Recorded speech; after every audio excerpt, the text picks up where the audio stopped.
We had an action-packed night around the association, so let's go coast to coast. And first up, we head to Memphis. Ja Morant led the Grizzlies with 23 points and 12 assists, but it wasn't enough to hold off Jalen Johnson and the Hawks. Perk, do you like what you see from him? I do. We got an engaged Ja Morant. I don't know what happened on their trip overseas, but it seemed like some type of chemistry or coming to Jesus meet, whatever happened.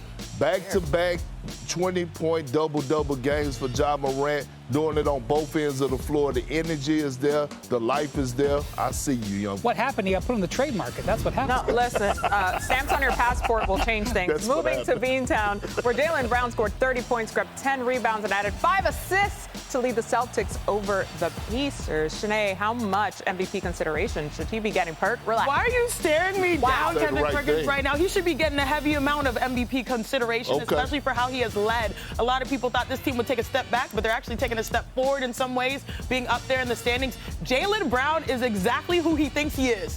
29 points per game, leadership, maturity, advancement of his game. Best two-way player in the game. Earned it. He now has 24 30-point games this season, by the way. Shifting to Charlotte, Spider Mitchell. You know he's Panamanian? He scored 24 points while Evan Mobley added 14 points and 14 boards as the Cavs stung the Hornets last night. Wendy, what stood out to you about this win? Well, without Darius Garland, they went to Donovan Mitchell as their starting point guard, which I'm not sure they want to do long term, but they won with a super big lineup. Their 25th different lineup they've started this year, most in the league, and that size, I think, helped them defensively, at least in the first half. Second half, Charlotte warmed up, but the Cavs got a much-needed road win. Last time in Charlotte, they got beat. We know he's Panamanian because he said, maybe I'll play for Team World. Truly. He was like, just so y'all know, some Espanol. And finally, let's talk Detroit basketball. The Pistons without Cade Cunningham, but Jalen Duren stood on business with his 5th game this season with 20 points and 15 rebounds as the Pistons defeated the Pelicans.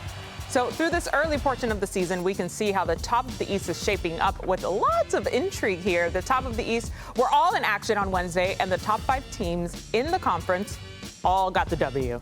So the Pistons are firing on all cylinders, if you will, sitting atop of the East. Perk, how wide is the gap between Detroit and the rest of the East right now? Well, it's not wide, but I will say this. Detroit is my favorite right now. If I had to pick today to represent the East as far as going to the NBA Finals. And the reason being is because of that grown-ass man, Jalen Duren. Period. Right now, I believe he's the best big man outside of Giannis Antetokounmpo in the Eastern Conference. So that means he's second. The way that he dominates, his relentlessness on both ends of the floor, his physicality, and low-key, he has a light bag with him. You know what I mean? People don't understand how skilled this young man is. That combination with him and Cade, especially when Cade is on the floor, that pick and roll is something serious. That two-man game is something serious. I got Detroit right now as my favorite to represent the East. So clearly today you have a little bit of a small beef with Cat because you're saying that he is the best big man in the Eastern Conference. Well, I mean, Giannis is still there. And Giannis, after Giannis. I'm saying after Giannis, you know what I'm saying? But Giannis is halfway there. You know, we got to figure out. And Giannis is a hybrid. Look, I think it's interesting because obviously you went for the big man and you said, like, it's not wide, so it's not Perk wide. Is it like Chiney wide? You know what I'm saying? I think it's a little bit smaller. The separation, don't look at me. The separation in the Eastern Conference, just because these teams like the Cavs, we got Wendy shook. Teams like the Cavs, the Sixers on the rise, like, I like these teams. Teams will improve. But I will say this. You talk about Jalen Duren. I want to talk about Cade Cunningham. Because you talk about best bigs. How about best big guards in the NBA? Other than Luka, who's averaging like 33, Cade has masterful control of the game.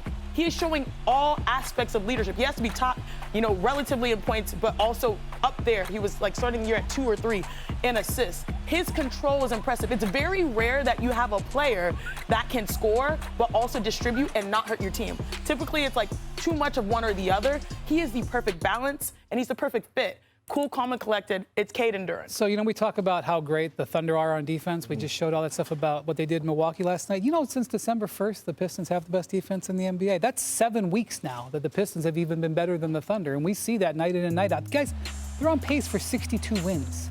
62. They already got a 5.5 game lead. That's the distance between them and the East, 5.5. And that's, if you have a young team, you want them to play at home in the playoffs. And the road to the finals is going to go through Detroit, the way things are going right now. Now, look.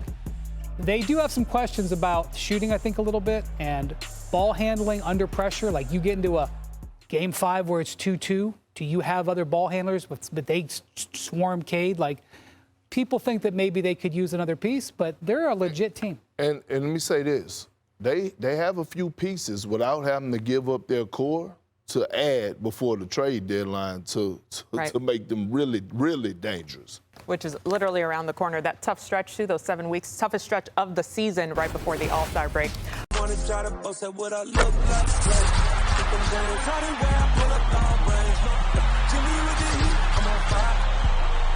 NBA,